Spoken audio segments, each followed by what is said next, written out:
Hey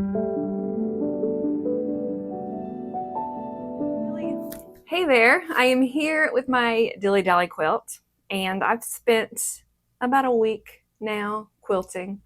I was going to do an all over design, but the more I sat with that, the more I just really wanted each block to be special because each block, 49 blocks, each of them is special. So I thought they should have special quilting too. And I tried to talk myself out of this idea because it was going to, lengthen how long it took me to quilt it.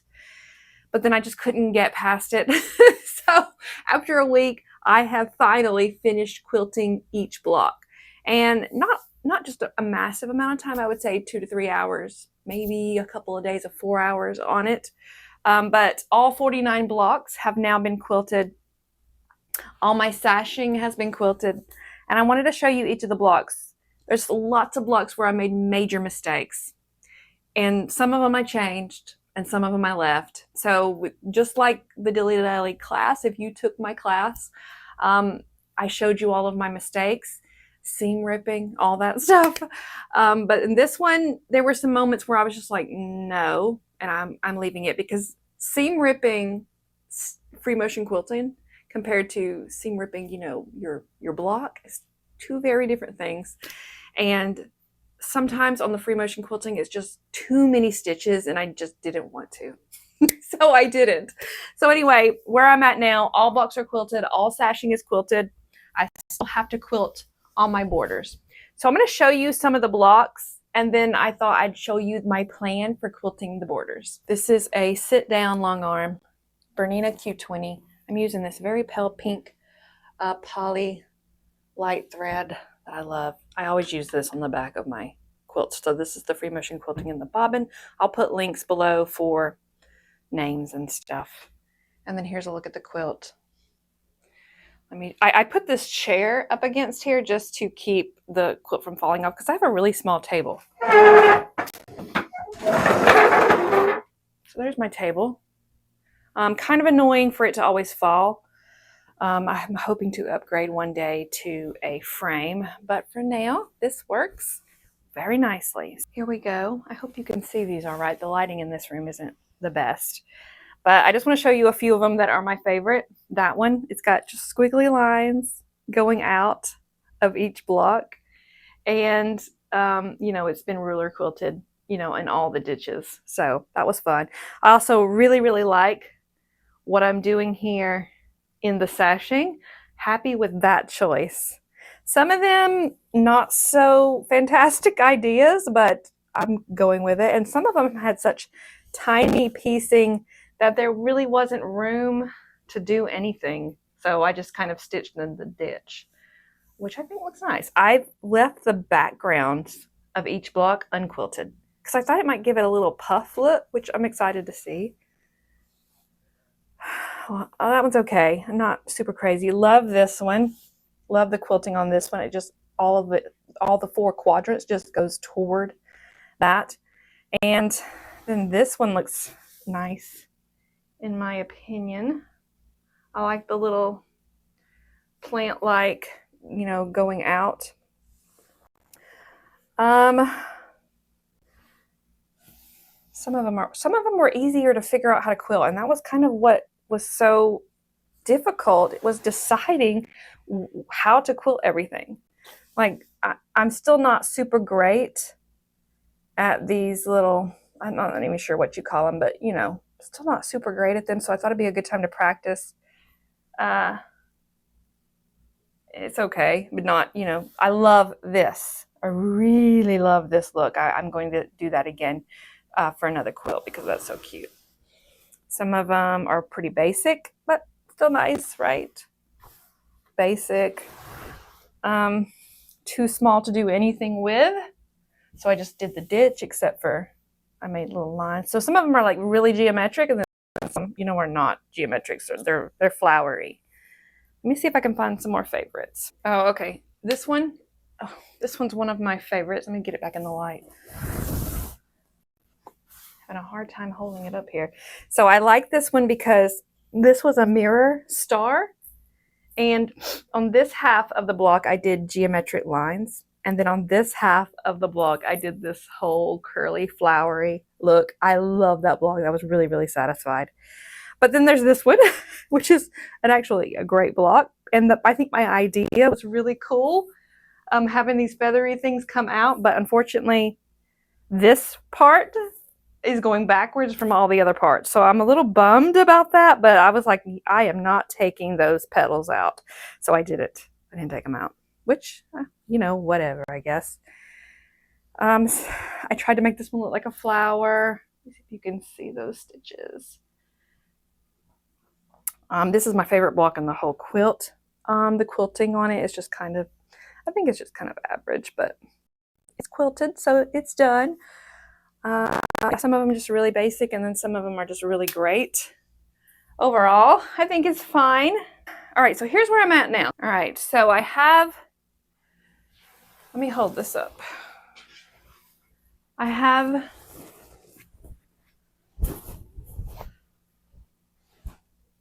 like this. I still have this. I was thinking this, which is border 1, is going to mimic this.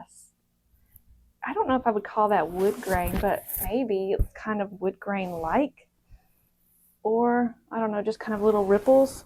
I think that I will do this border just like these, but when I get to the corners, maybe have them going into the corner. I'm trying to figure out what to do for the corner, and I can't think of anything else except for that. Then I have an Instagram buddy, Tracy Lucoda. You may know it. She's quilted several of my quilts for me. She's so amazing. She's just absolutely talented. She posted a quilt the other day, and she had a border done, and she had feathers done, and the feathers were going like this, but it wasn't like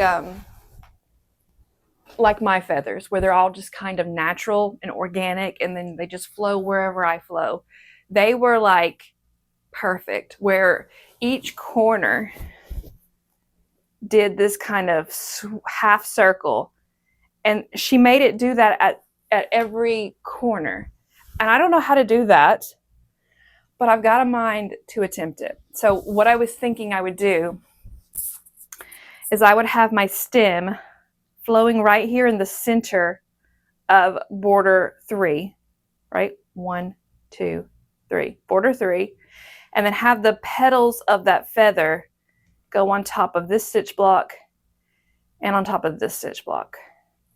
So it would be going, you know, like a snake-like, but perfect snake. So very, very intentional, but I don't know how to do that.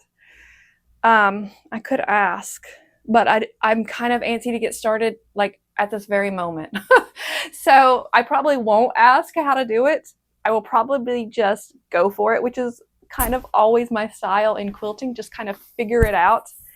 And if it works, I've learned how to do it. And if it doesn't work, make adjustments the next time I try it. So that's usually my go-to. But I think I will finish border 1 the same way I did the sashing. Border 2, I'm going to attempt a intentional feather that goes all the way around. And then for border 5, I will continue on with the sashing look right here. And then if my petal, or my feather, sorry, if my feather has any space, I will echo around it. I probably will try to leave a gap here so that I get a little bit of crinkle there. So I might keep the feather within this space. I'm nervous, but I really, really want to do it. And also, I'm not even sure how to go about making these curves so they're so perfect and intentional. So I'm thinking I might go get a plate, a dining room plate, a dinner plate from my cabinet. I'm thinking I'm going to put it on the corner, right? Do all 4 corners. I can use one of my little wash away markers. So put it right there. Put it on all 4 right there so I can make myself a guide, and then maybe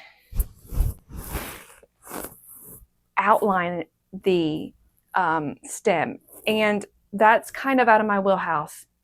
I don't tend to mark my quilts for quilting. I usually just go with natural because I don't like all the upfront work. But this is a very special quilt to me, and I want a very special border. So that's what I'm thinking I'm going to do. That's what I'm thinking I'm going to attempt. I might go grab a plate and kind of show you what I mean about marking it, and then get started. I think I will do that. So I think I'm going to put this on the table and try to attempt this. All right. Hey, here's my big table that Era Sewing gave me. Let me just give them a little quick plug. They are the most amazing tables. Plus it gives me this huge space. Normally we use this for the shop, but I will come over here occasionally and use it for, you know, whatever, if I got my other cutting tables full. All right, so I'm just going to smooth this out because it's been on my machine for like a week. All right. I'm nervous. I'm nervous and I'm excited, and anytime I try something new, I get really, really excited. So I really like trying new things. I got this out of my china cabinet.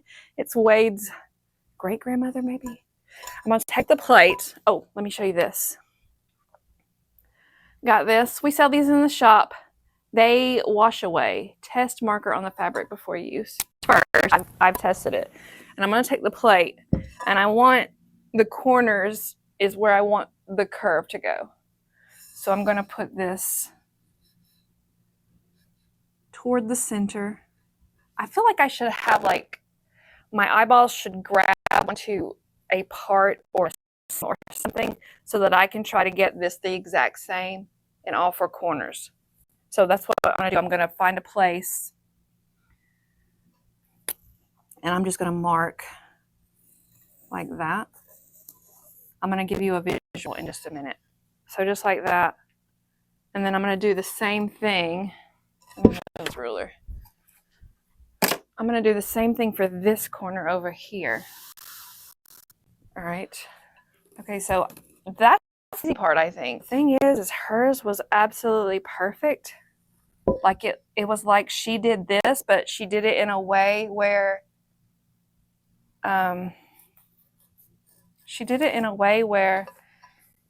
it was just like a perfect snake. And I want to mimic that look, but I'm also not quite sure how.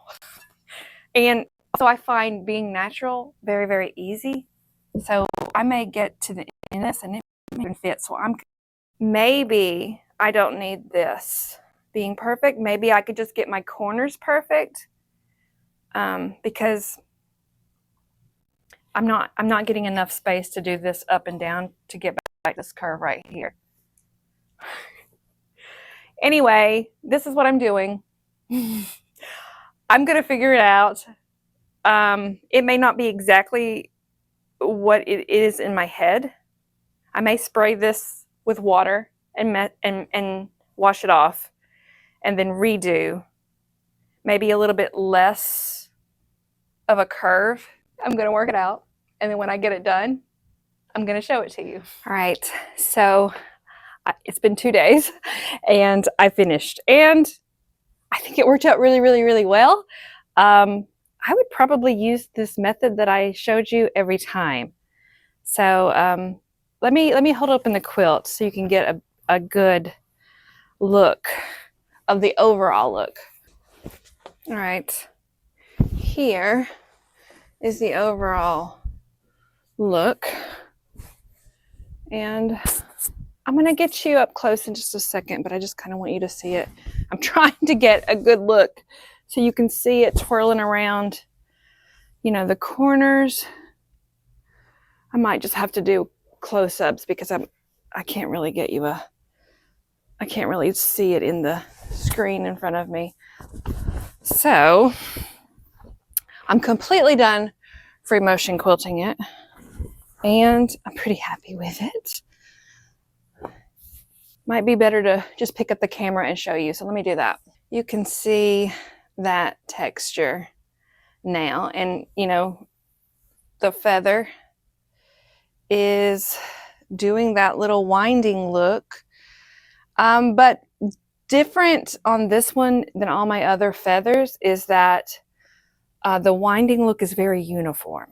So everything should be kind of like geometrically even and very, very pleasing to the eye, I think. You can still see my blue lines. Those will disappear when I wash it. But you can see how it just goes around the corner, just like I talked about wanting. And it's just texture city right now. I mean, I am pretty pleased. All right, and then this is, a 70-inch quilt. So it didn't even take that long. It took me 2 sessions. Each session was 2 to 3 hours. So it wasn't time consuming.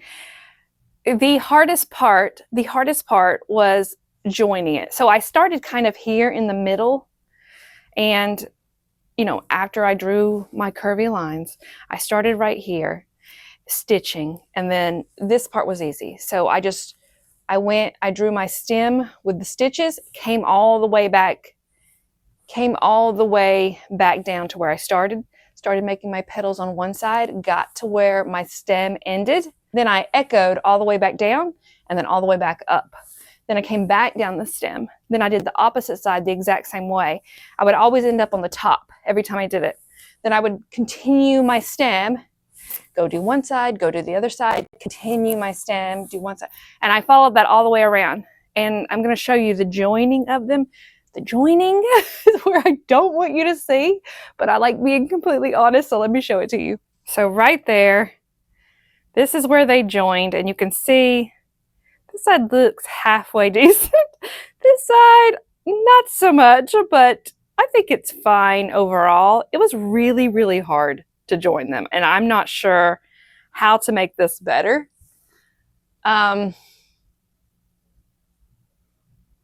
Right there is where that weird feather is, that weird plume is. I'm just not sure how to make it better. I'm not sure what I should have done differently. I'm really going to have to think about this, or, keep practicing doing the same kind of border and, seeing what I can do differently to make it better. I can't, my brain is not coming up with anything right now. So that's all I've got for you today. I'm really, really pleased. I'm going to start binding it today. I can't wait to choose a fabric. I think I'm going to go with the same fabric that I used in the cornerstones, that deep orange. So that's it. Thanks for watching. Let me know what you would have done differently if you had attempted the same feather border. I'm always looking for tips and advice, and just what you thought about that joining. How could I make that better? If you've got any thoughts on that, that would be amazing. I will see you next time. To improve your quilting skills, join Quilt class for just $15 a month. You'll get a new pattern, step-by-step demos, and access to a supportive quilting community. Learn, create, and connect, all from the comfort of your home. Sign up today.